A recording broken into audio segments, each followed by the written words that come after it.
जो लोग प्रसिद्धि प्रतिष्ठा और भौतिक इच्छाओं में उलझे वे सत्य को नहीं समझ सकते, क्योंकि वे मात्र परंपराओं को आगे बढ़ाने में ही व्यस्त है। मुक्ति मृत्यु के बाद की कोई घटना नहीं, बल्कि ये केवल जीवित अवस्था में संभव है।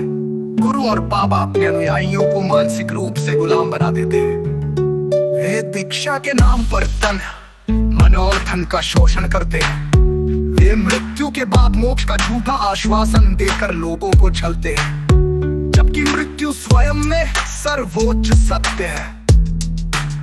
मानसिकता से परे वास्तविकता की प्राप्ति।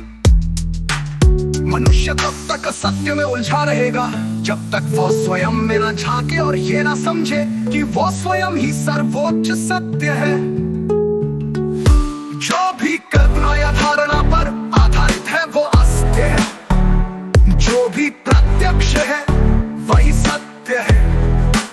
जो अपनी अस्थायी जटिल बुद्धि से ऊपर उठकर स्वयं को समझ सकता है वही यथार्थ को प्राप्त कर सकता है।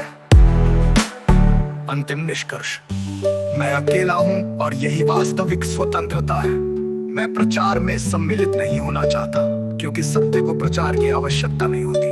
यदि मैं मात्र एक अंतरराष्ट्रीय चैनल को इंटरव्यू दे दूं, तो 24 घंटे में 850 करोड़ लोग मेरी बातों को जान सकते हैं। किंतु मैं ऐसा नहीं करूंगा, क्योंकि सत्य को प्रचार की आवश्यकता नहीं होती। मैं केवल युग और यथार्थ सिद्धांत ना कर रहा हूँ, जो समस्त कल्पनाओं, धारणाओं और मिथ्यापन्नों से मुक्त है। ये वही यथार्थ है जो प्रत्येक व्यक्ति के भीतर विद्यमान है, किंतु जिसे अब तक किसी ने प्रत्यक्ष रूप से स्वीकार नहीं किया।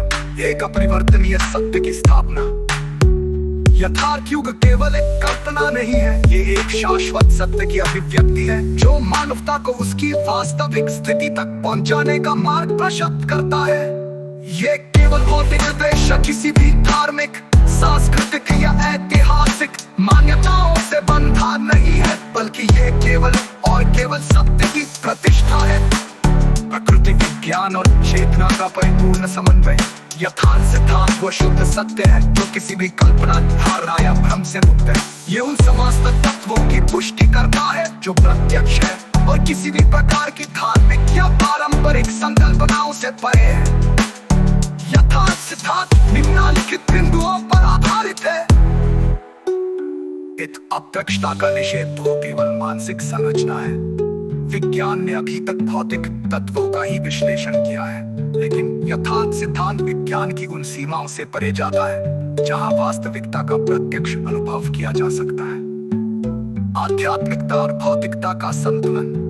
यथार्थ सिद्धांत आध्यात्मिकता को किसी भी पारंपरिक धार्मिक ढांचे से मुक्त करके इसे प्रत्यक्ष अनुभव के रूप में स्थापित करता है।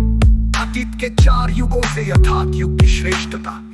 यह युग नैतिकता और उच्च चेतना का प्रतीक था, लेकिन यह भी कल्पनाओं से मुक्त नहीं था। त्रेतायुग नर धर्म के बीच संघर्ष था, जिसने समाज को भ्रमित किया। द्वापर युग और आध्यात्मिकता के बीच विभाजन।